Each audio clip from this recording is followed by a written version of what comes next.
The call she never expected, Ana de Armas sat on the edge of her hotel bed, holding her phone in both hands. Her gown, a soft champagne silk, was laid out across the chair beside her, the zipper still untouched. Her makeup artist had left.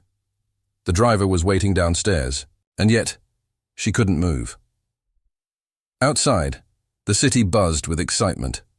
It was award night, a night she had dreamed about for years, a night she had worked so hard to reach, but now it meant nothing. Her eyes were red from crying. Earlier that morning, her mother had called from Cuba. The news hit like a punch to the chest. Her uncle, who helped raise her, had passed away in his sleep. No pain, just silence, but it broke something in her. Go, her mother had told her. This is your moment. But how could she? Her heart wasn't in Hollywood tonight. It was back home, where her family cried together without her. She put the phone down and covered her face with her hands. The silence in the room was loud, painful. Downstairs, cameras waited. The world expected her to walk that red carpet, to smile, to sparkle. But tonight, Ana couldn't be who they needed her to be. She stood up, closed the blinds, and turned off the light. She sat back down in the dark and let the tears fall again.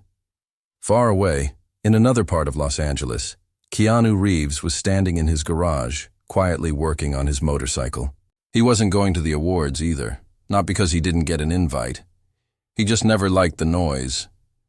But something strange pulled at him tonight. He walked over to the small desk near the back wall. On it was a photograph, an old one. It was from the set of a film they had worked on years ago. He and Ana were sitting on the curb, laughing, sharing a sandwich between takes. They had bonded over little things, music, books, the quiet moments in between fame. Keanu hadn't spoken to her in a few weeks. They'd been busy. Life was like that. But as he stared at the picture, he had a sudden urge to check on her. He picked up his phone and sent a message. Thinking of you tonight. You good? Ana read the message, but didn't reply. She stared at it for a long time. Her hands trembled as she placed the phone face down and curled up on the bed. She didn't want to talk, not to anyone, but Keanu knew her better than most. When no reply came, he didn't feel annoyed. He felt worried. Something wasn't right. An hour later, the award show began. Glitter, flashing lights, interviews, cheers. Ana's name was announced among the nominees, and even though she wasn't there, the camera still showed her empty seat. The host made a small joke. The audience laughed, but one person backstage didn't. A producer whispered, "She just disappeared." A stylist shrugged, "I think something's wrong." Keanu turned off the TV. His jaw tightened. He couldn't explain why, but his heart felt heavy. He grabbed his keys and jacket. Without knowing exactly what he'd do, he got in his truck and began to drive. Ana hadn't told anyone her hotel name. She had changed it last minute to avoid attention. But Keanu remembered her habits, the little details, and there was one hotel she always stayed at when she needed space. It was quiet, tucked away, not flashy. He took a chance. When he reached the front desk, the clerk hesitated. "I'm sorry, sir. We can't give out guest information." Keanu smiled softly and leaned in. "I'm not a fan. I'm her friend. Her real friend." The man looked at him carefully. There was a pause. Then a quiet nod. "Room 402. Keanu took the stairs, always the stairs. When he reached the 4th floor, he paused outside her door. He could feel it, the sadness behind it. He knocked twice, gently. No answer. He waited, knocked again. Then finally, the door creaked open. Not fully, just a little. Ana's face peeked through the small gap. Her eyes were swollen. Her voice was soft. "Keanu?" He didn't smile. He didn't joke. He just stepped closer and said, "I'm here." For a moment, Neither of them moved. Then slowly, she opened the door wider. She stepped back, and he walked in. She didn't need to explain anything. He didn't ask. Instead, he sat down on the couch and looked at her with quiet understanding. "You missed your night," he said softly. Anna nodded. "I couldn't go. My uncle, he passed." Keanu's face fell. "I'm so sorry, Anna." She sat beside him, and for a long time, they didn't speak. The silence was different now. Peaceful. "I felt guilty," she whispered, "like I was letting everyone down." "No," he said. "You were just being human." Anna looked at him, her eyes filling again. "But the world doesn't like that. They want perfect." "Then let the world wait," he said, standing up. He walked out and returned 5 minutes later with a brown paper bag. "What's that?" she asked. He smiled for the first time that night. "Dinner. Not fancy, but real." Inside was a simple takeout meal, 2 plastic forks, and a soda can. They ate together in silence, sitting on the floor like they used to on set. Outside, the award night raged on. But in that quiet hotel room, something more meaningful was happening. As they finished, Keanu reached into his jacket pocket.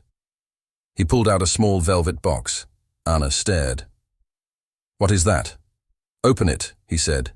She hesitated, then slowly opened it.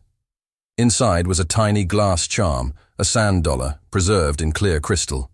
Her eyes widened. "How did you—" "You told me it was the last thing you and your uncle found together on the beach," Keanu said quietly. "I found the same beach. Went last month." Anna clutched the charm. Her hands shook. "You remembered that?" Keanu looked at her, eyes kind. "I remember everything about people who matter." Tears rolled down her cheeks again. But this time, they weren't just of sadness. They were of love, of healing, of something deeper than words. As the night grew darker, Anna rested her head on Keanu's shoulder. And for the first time that day, she felt safe. Outside, the city lights twinkled, but none shined brighter than the kindness that filled that small room. The quiet morning after, the sun peeked through the edge of the hotel curtains, slipping past the fabric like a soft whisper. The room was quiet except for the distant hum of traffic and the soft rhythm of breathing. Anna slowly opened her eyes, her head still resting gently on Keanu's shoulder. Her heart felt heavy but not as empty as the night before. Keanu hadn't said much after giving her the charm. He just stayed beside her. Not to fix anything, not to distract, just to be there. And that had made all the difference. As she sat up, Keanu stirred and opened his eyes too.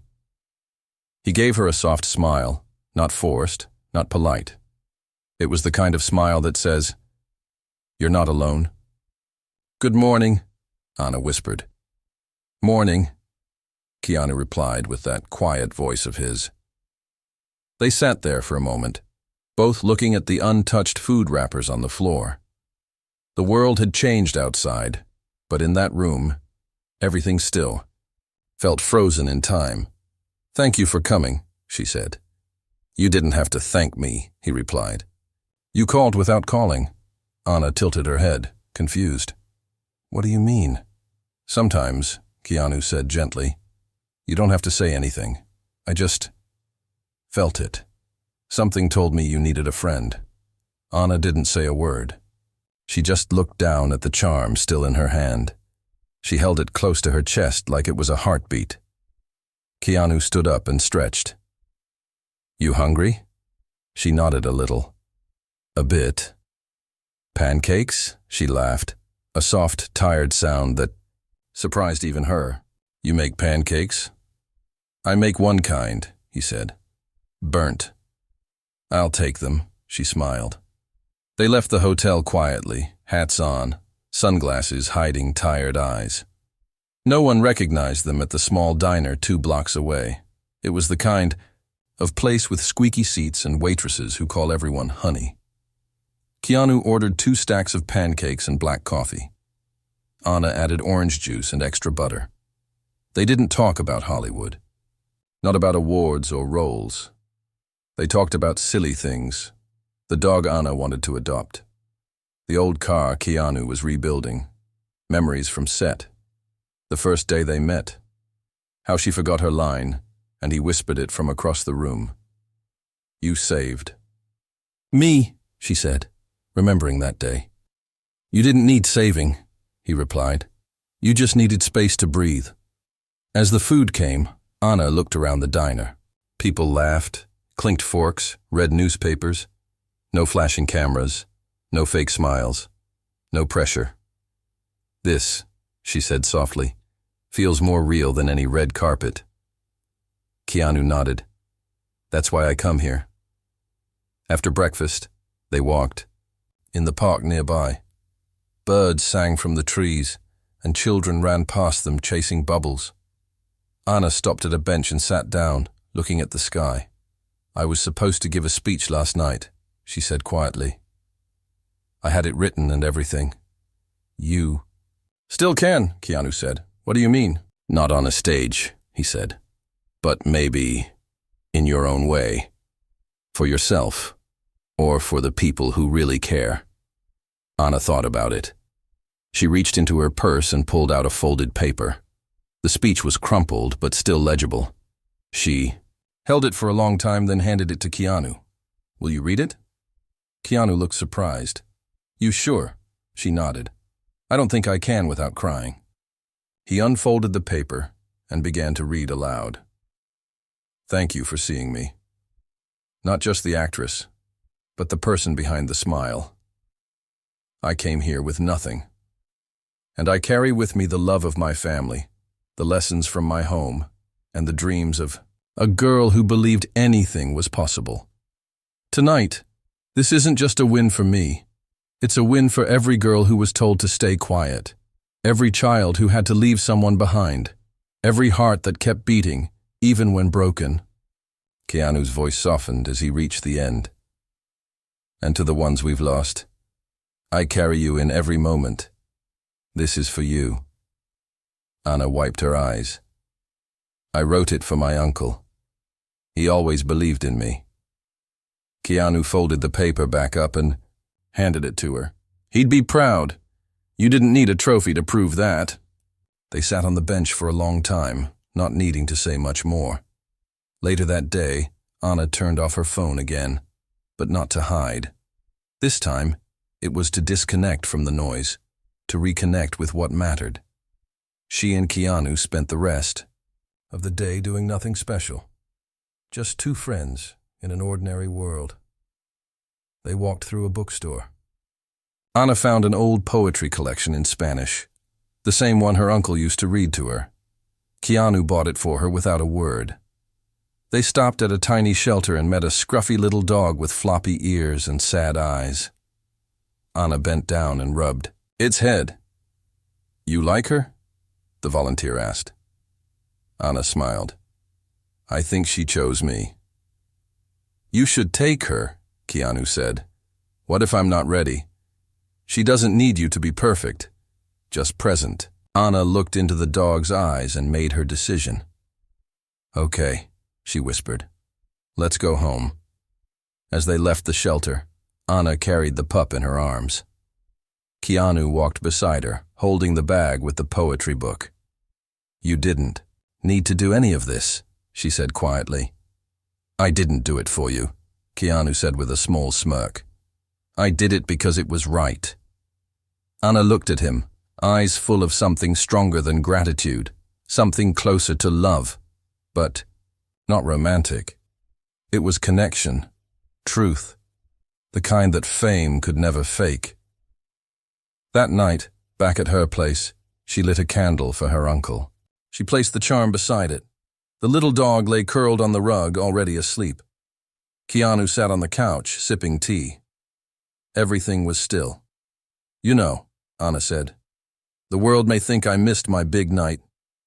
"You didn't miss anything," Keanu said. You lived it differently, and maybe more honestly. Anna walked over and sat beside him. Promise me something? What's that? When the world gets loud again, remind me of today. Keanu looked at her. Deal. As the candle flickered and the dog snored softly on the floor, Anna leaned her head on Keanu's shoulder again. Outside, Hollywood sparkled like a dream. But inside that little apartment, something real was shining even brighter.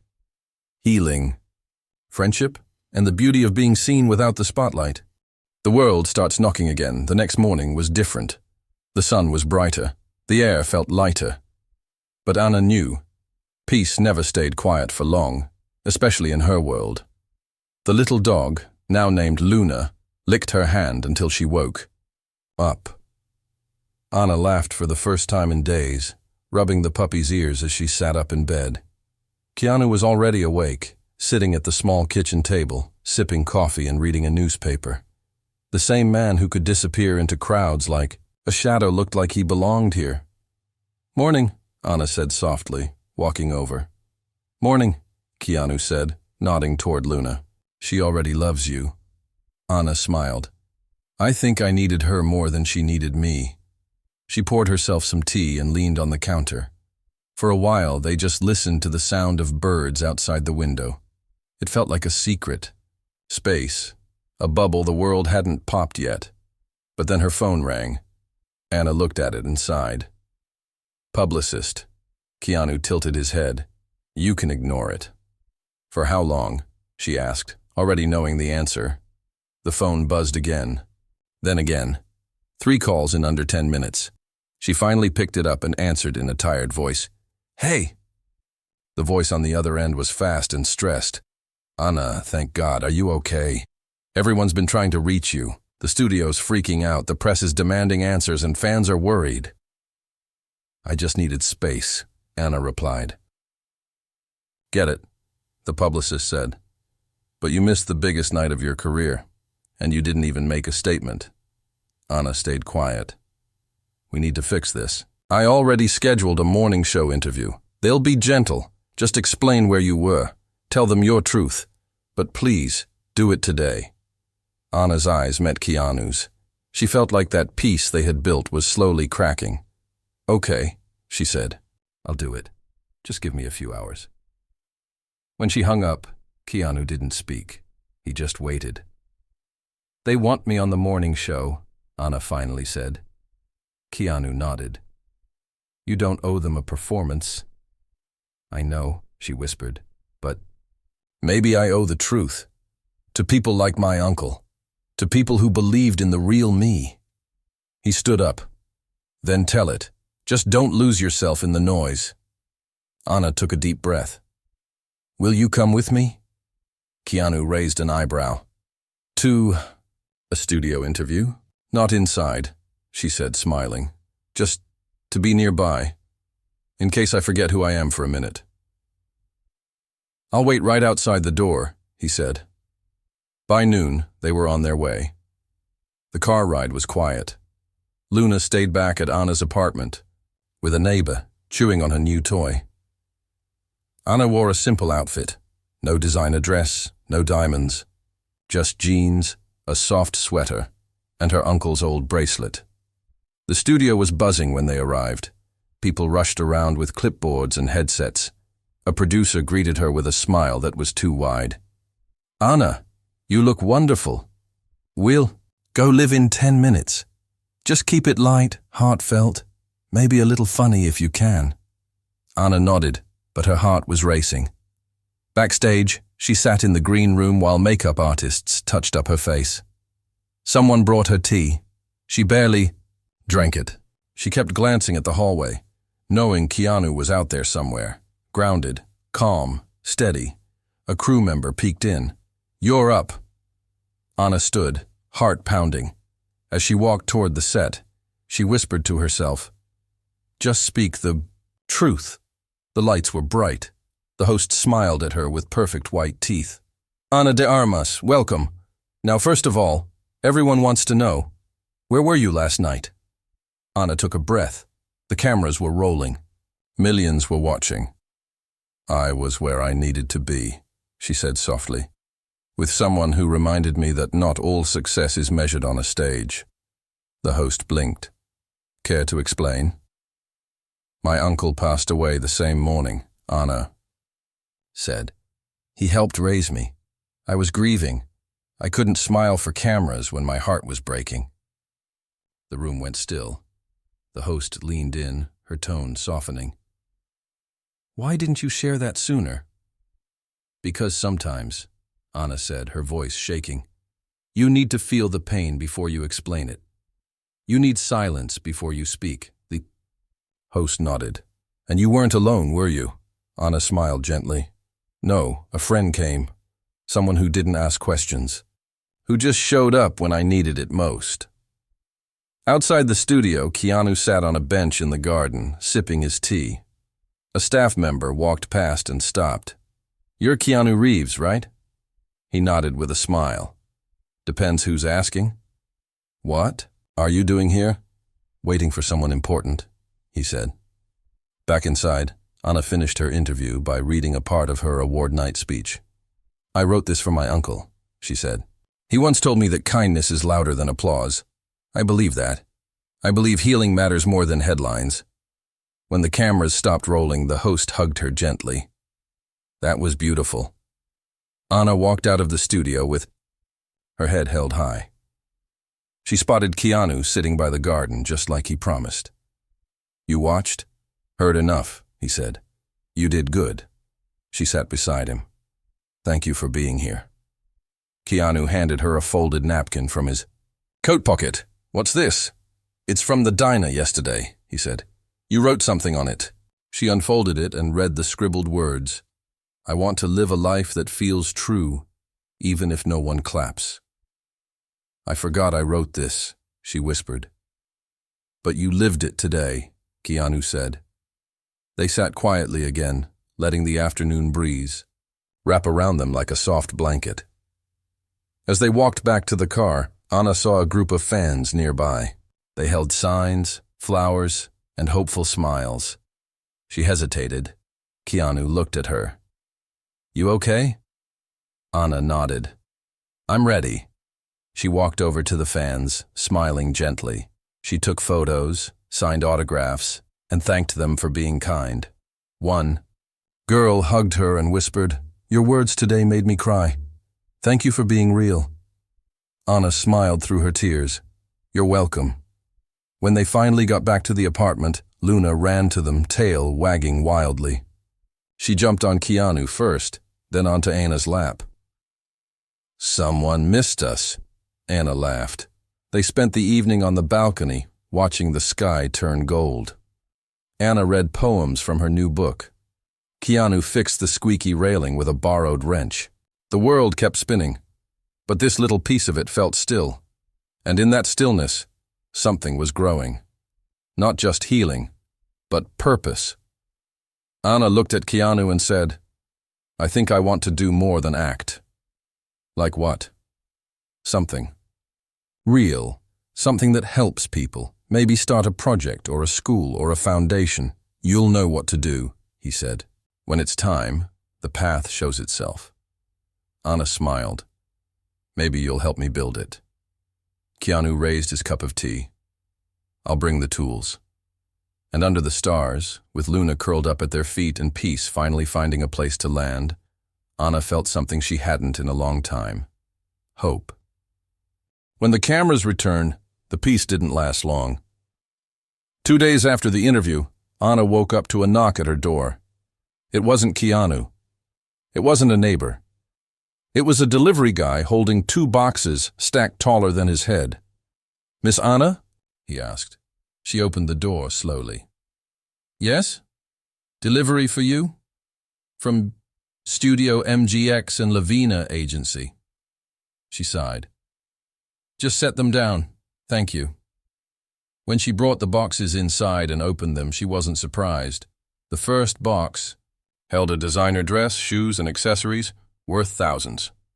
The second box was filled with scripts, invitations, sponsorship offers, and letters from producers who suddenly remembered her name after missing one award show. Anna stood there in her kitchen, surrounded by expensive silk, branded perfume, and fake sincerity. She picked up one envelope and read the message. "We missed you the other night. The red carpet wasn't the same without you. Let's meet soon to talk about our new project. It's bold. It's female-led. You'd be perfect." "The studio is watching." Anna dropped the envelope.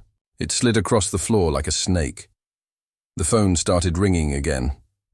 Her agent, her publicist, a producer. 3 calls in a row. No one asking how she was, just what she would do next. She picked up the phone and pressed decline. Then she messaged one person. "Can we walk?" Keanu's reply came instantly. "Always." Within the hour, they were strolling along a quiet trail by the hills. It was Keanu's favorite walking path. No paparazzi, no noise, just dirt, trees, and sky. Anna didn't speak for the first 10 minutes. She walked in silence, Luna trotting between them, stopping to sniff wildflowers. Finally, she said, "They sent gifts, scripts, offers." "I figured they would," Keanu said softly. "I feel dirty," she whispered, "like they didn't care about me until I broke." Keanu nodded. "Sometimes the world wants your pain packaged in pretty paper." Anna stopped walking. "Do you think I'm being dramatic?" Keanu turned to her. "I think you're being honest. And that's rare." She sat on a log and looked out at the trees. "I used to think if I worked hard, if I was kind, if I gave everything, they would respect me. But it's not about that. It's about being useful to them." Keanu sat beside her. "That's why you have to know your own worth before they try to define it." Anna wiped her eyes. "But what do I do now? Take the offers? Pretend like everything's okay?" "Only if it feels true," he said. She looked at him. "How do you do it, Keanu? Stay out of it all and still be respected?" He smiled faintly. "I pick my circles carefully. I choose silence when the noise is fake. And when I act, it's not to be famous. It's to tell stories that mean something." Anna leaned back against the tree trunk. "I want that. I don't want to be just another name." "Then don't," he said. "Write your own name." They sat there for hours, watching the sky change from blue to soft orange. Later that evening, Anna did something bold. She went live on her own social media. No publicist, no edits, no glamour. Just her, sitting on the floor of her apartment, Luna beside her. "Hi," she began. "This isn't easy, but I want to speak without filters." Within minutes, tens of thousands joined the live. Fans, friends, strangers. The comment section exploded, but Anna didn't look at it. "I didn't go to the awards because I was grieving." But that's not what this is about. This is about all the people who feel pressure to smile when they're breaking, to show up when they should be healing, to please everyone but themselves. She took a deep breath. "I'm still that little girl from Cuba who dreamed of being in films." "But I don't want to lose her voice just to keep a seat at the table," she smiled faintly. "I have stories I want to tell, stories that mean something, and I want to build something bigger than just fame, something lasting." The live ended after 15 minutes, but the impact was immediate. Media headlines exploded. Ana de Armas gets real, and the world listens. Keanu's quiet visit wasn't just support, it was the start of something deeper. From silence to strength, Anna's live changes the game. The next day, she received messages from young actors, writers, even strangers. One girl wrote, "I watched your live with my mom. We both cried. You gave us permission to feel human again." Anna read that message 3 times. Then she picked up her journal and started writing ideas for the project she had been dreaming of. A creative space for artists to heal, grow, and tell the truth. She called Keanu. "I think I'm ready," she said. "For what?" "To build it." He chuckled. "Thought you'd never ask." They met the next morning in an old bookstore that Keanu loved. He brought a notepad. Anna brought a binder filled with notes, scribbles, names, places, ideas. They found a corner near the window and spread everything out. Anna wrote the title on the first page. The Quiet Center. Keanu nodded. Sounds like a place the world needs. The plan was to create a center where actors, writers, musicians, anyone from the creative world could come, unplug, and rebuild. A place with no cameras, no press, no pressure, just creativity, peace, and truth. Keanu offered to fund the land. Anna offered to lead the team. They both agreed. No flashy launch, no press release, just action.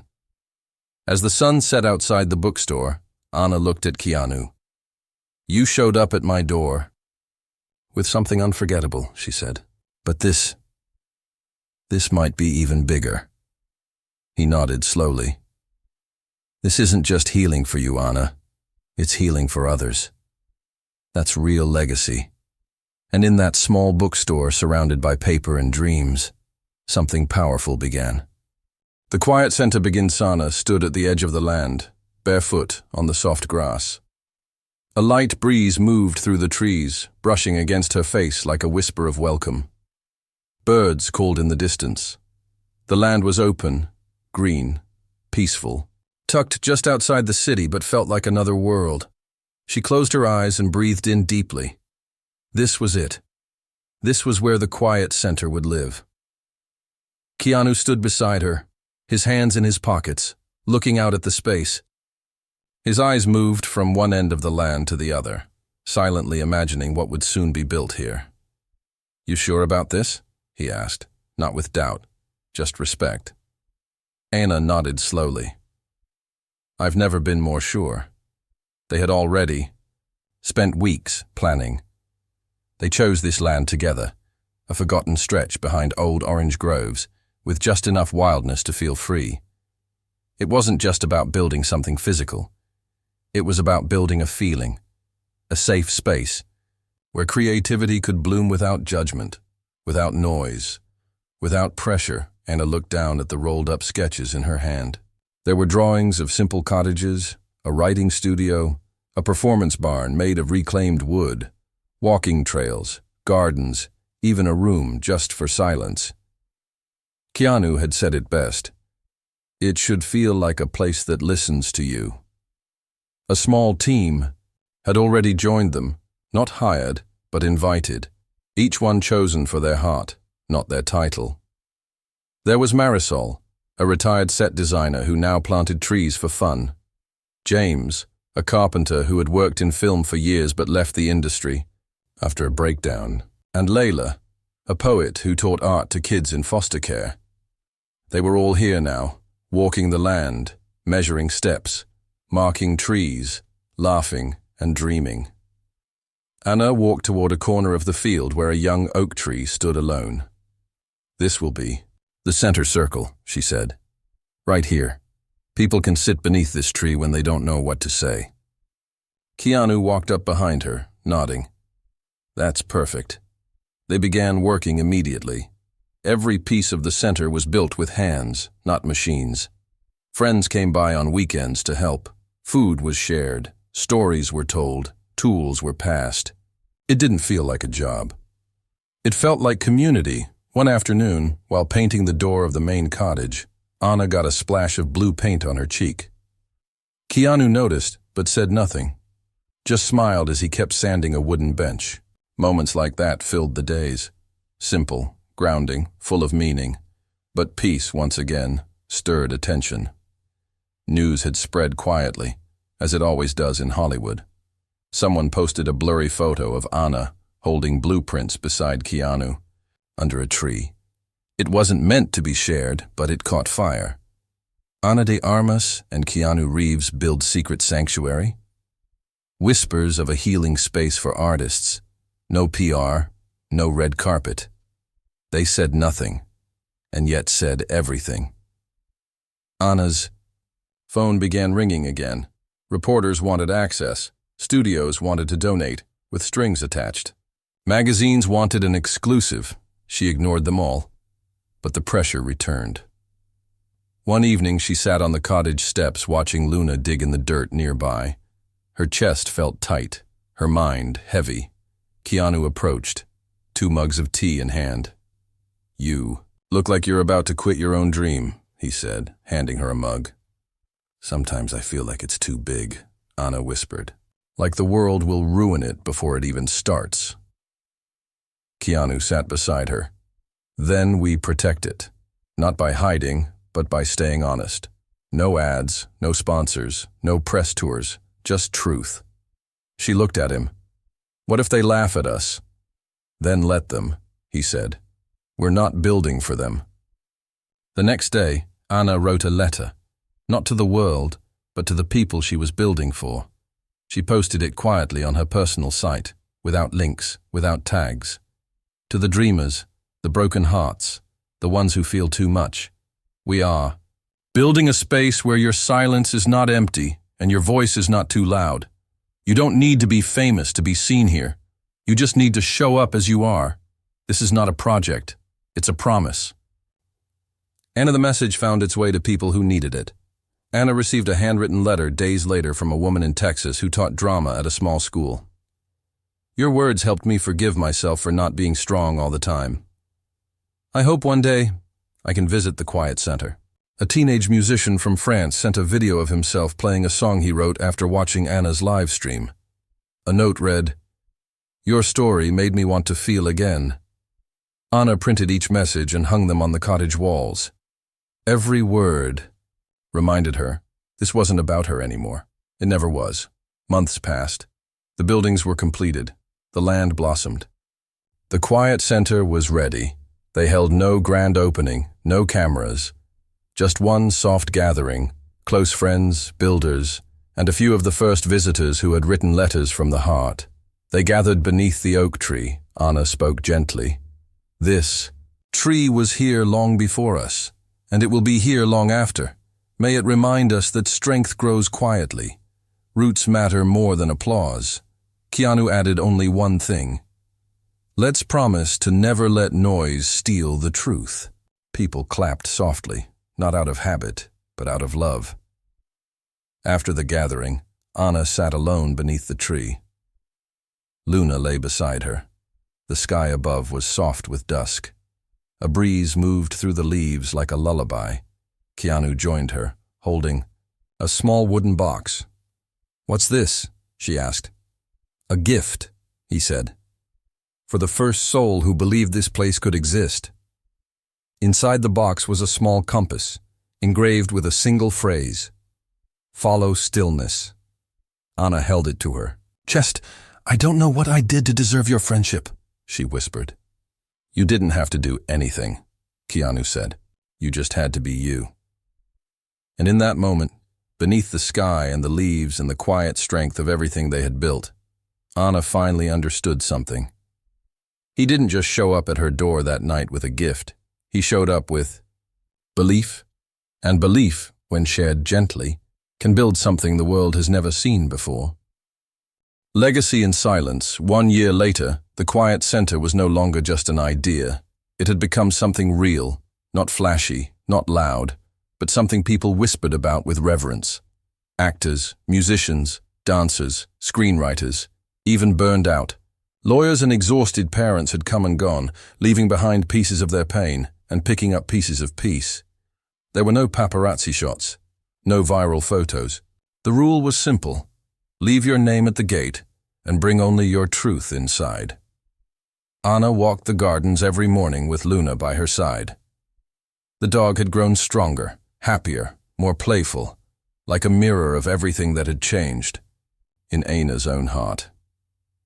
She often paused at the oak tree, still the center of it all, its roots now wrapped with small ribbons left by visitors, red ones for grief, yellow for hope, blue for creativity, and white for silence, the kind that heals. One morning, she noticed a new ribbon tied to the lowest branch, green, soft, hand-stitched with the words, "Thank you for seeing me." She touched it gently and smiled. Keanu arrived minutes later, carrying a bag of tools. He had never stopped working on the place. He didn't own it, didn't run it. He just kept showing up, fixing what broke, planting what grew, protecting what mattered. Gate hinge needs oil again, he said as he set the bag down. I saw the new ribbon, Anna said. Yeah, he replied. Young playwright, came from Detroit, cried for 2 days straight, then wrote a one-act play about a teacup that sings to the moon. Anna laughed. I'd watch that. I already did, Keanu smiled. She performed it for the garden. Rabbits. They both sat down on a bench by the tree. Do you ever wonder what would have happened? Anna asked. If I had gone to that award night. Keanu didn't hesitate. You would have smiled for cameras, given a beautiful speech, taken pictures in a gold dress, and come home feeling empty. Anna nodded. Yeah, I think so too. Instead, Keanu said, you missed the show and built something no award could ever give you. She leaned back, watching the sunlight dance through the leaves. There were still moments when she was invited to glitzy events, still scripts arriving at her door. She took some jobs, the ones that spoke to her. She said no more than she said yes. And for the first time in her life, she didn't feel guilty for choosing peace over praise. One afternoon, an unexpected letter arrived. It came from the Academy, the same group that had nominated her a year ago. Inside was a short note. Your absence was louder than any speech. This year we invite you not as a nominee, but as our closing speaker. Anna read the letter twice. She didn't answer right away. She walked the entire length of the quiet center, watching guests meditate, paint, write, cry, laugh. She visited the music room where a young violinist played a song she had written the day after her mother passed. She passed a small group gathered in the silent hall, all sitting in stillness with eyes closed. Finally, she found Keanu fixing a gate latch. They asked me to speak, she said. I figured they would, he said. Should I go? Keanu paused. If you do, go as the person who built this, not the person they think you are. Anna nodded. On the night of the ceremony, she wore a simple dress. Soft blue linen, no diamonds, no stylists, just the bracelet her uncle gave. Her and the compass Keanu had once placed in her hand. When her name was called, she walked onto the stage with quiet grace. The room, filled with flashing lights and high fashion, fell silent. She stood in front of the microphone and looked out at the faces staring back. She saw some who had cheered her on, some who had forgotten her name, some who never knew her at all. She smiled gently. I didn't come tonight for applause, she began. I came for the ones who are too tired to clap. The room froze. A year ago, I missed this night. I stayed home with my grief. And someone showed up for me when I didn't ask. Not with cameras, not with flowers, but with presence. She paused, her voice soft but firm. That moment changed my life. Not because I was saved, but because I was seen. The cameras focused in. The world leaned closer. I built something since then. A place where artists, and anyone really, can come to fall apart and still be held. It's not famous. It's not glamorous, but it's real. She took a breath. So if you're watching this, and you're tired, lost, drowning in pressure, please know, it's okay to miss the show. The world will try to measure you by what you attend, what you wear, what you post. But the real measure is how you live when no one's watching. The crowd stayed silent, many wiping tears. This speech is not a thank you, she said. It's an invitation. She stepped away from the mic and walked off the stage. No music played, no loud cheers, just a deep, still hush. Outside the building, Keanu was waiting near a quiet alley, leaning against a brick wall with his hands in his pockets. Luna sat beside him, tail wagging. Anna stepped into the night and exhaled. Keanu looked at her. You said it better than I ever could, she smiled. I just told the truth. As they walked away together, Camera crews rushed past, desperate to get interviews with the night's winners. But no one noticed the woman who had just shifted something deeper. Later that month, a new plaque was placed beneath the oak tree at the quiet center. It was made of stone, etched in soft lines. It read, "In memory of the night we chose peace over applause." And below it, in small letters, "You are not forgotten. You are not alone." The quiet center continued to grow. Not in size, but in soul. People from all walks of life came, not because of a celebrity, but because of what the place stood for. And every once in a while, Anna would sit by the oak tree, watching the wind move through its branches, thinking back to the night she almost went to the show.